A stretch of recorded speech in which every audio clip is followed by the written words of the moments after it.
नमस्कार,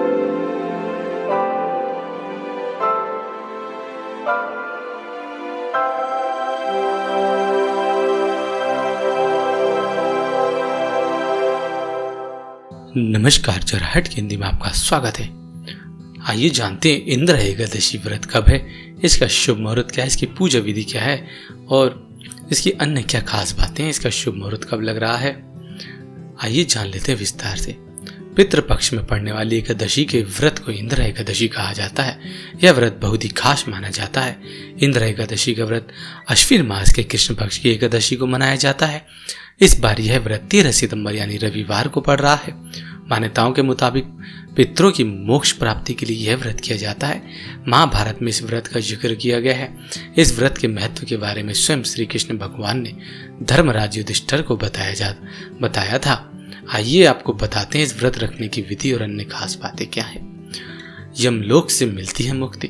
पुराणों में इस बात के बारे में बताया गया है कि इस व्रत को करने से लोगों को यमलोक से मुक्ति मिल जाती है। इस व्रत के प्रभाव से लोगों को यमलोक की यातना का सामना नहीं करना पड़ता।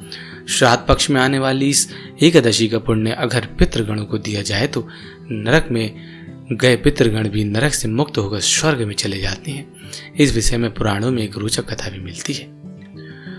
एकादशी व्रत की वह रोचक कथा जानते हैं।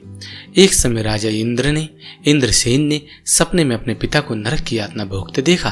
पिता ने कहा कि मुझे नरक से मुक्ति दिलाने के उपाय करो। राजा इंद्रसेन ने नारद मुनि के सुझाव पर अश्विन महीने के कृष्ण पक्ष एकादशी का व्रत किया और इस व्रत से प्राप्त पुण्य को अपने पिता को दान कर दिया। इससे इंद्रसेन के पिता नरक से मुक्त होकर भगवान विष्णु लोक वैकुंठ चले गए। इसलिए इस व्रत को किया जाता है। आइए जानते हैं इंद्र एकादशी के दिन पूजा की विधि आपको किस प्रकार से करनी है। पद्म पुराण में बताया गया है कि जो भी भक्त व्रत रखना चाहते हैं वह एकादशी के दिन ब्रह्म मुहूर्त में सुबह उठकर यानी सुबह 4 से 6 के बीच उठकर स्नान करें और सभी कार्य से निवृत्त होकर व्रत का संकल्प भगवान विष्णु के सामने ले। पितरों को याद करते हुए भगवान विष्णु की तस्वीर पर गंगाजल, पुष्प, रोली, अक्षत के छींटे दे, धूप घी से आरती उतारें, अन्यथा उनकी आरती गाएं। इसके बाद भगवान विष्णु को तुलसी बहुत प्रिय होती है, इसलिए उनके भोग में तुलसी का प्रयोग अवश्य करना चाहिए। ध्यान रखें, एकादशी वाले दिन तुलसी को ना तोड़ें, एक दिन पहले तोड़ के रख लें। आरती के बाद भगवान विष्णु सहस्त्र नाम का पाठ करना चाहिए।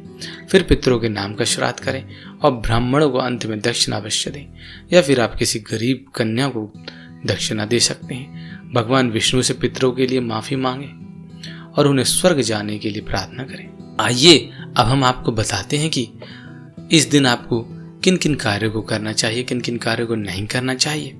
यदि आप इस दिन व्रत रखना चाहते हैं और व्रत रख रहे हैं तो आप इस दिन कुछ नियमों का पालन अवश्य करें, क्योंकि यदि आप उस नियमों का पालन नहीं करते तो आपका व्रत, आपने जो भी रखा है उसका आपको फल प्राप्त नहीं होगा और भगवान विष्णु भी आपसे क्रोधित हो सकते हैं। तो आइए जान लेते हैं विस्तार से। इस दिन आप भगवान विष्णु के सतनाम स्रोत का पाठ अवश्य करें। इसके अलावा अगले दिन द्वादशी तिथि को व्रत का पारण करना ना भूलें। व्रत करने वाले व्यक्ति को सदाचार का पालन करना चाहिए, ब्रह्मचर्य का पालन करना चाहिए, सात्विक भोजन करना चाहिए, पर निंदा से बचना चाहिए, मांस मदिरा का सेवन नहीं करना चाहिए, सात्विक आचार विचार करने चाहिए। पुण्य की प्राप्ति होती है इन कार्यों को करने से। इस दिन आपको तामसिक चीजों का सेवन नहीं करना है, जैसे कि लहसुन, प्याज, बैंगन, मांस मदिरा, पान सुपारी, तंबाकू, शराब इत्यादि। इन सभी का सेवन आपको आज के दिन नहीं करना है तो हो, और इसी के साथ किसी भी महिला या किसी भी लड़की का आज के दिन अपमान ना करें, नहीं तो भगवान विष्णु आपको आपके व्रत का पूर्ण फल नहीं देंगे। आज के दिन शांत और सदाचार का जीवन बिताएं। तो हमें उम्मीद है कि आज की वीडियो को काफ़ी पसंद आई होगी। यदि आज की वीडियो को पसंद आई हो या इससे आपको कोई जानकारी प्राप्त हुई हो तो आप इसको अधिक से अधिक लोगों तक जरूर शेयर करें, लाइक करें।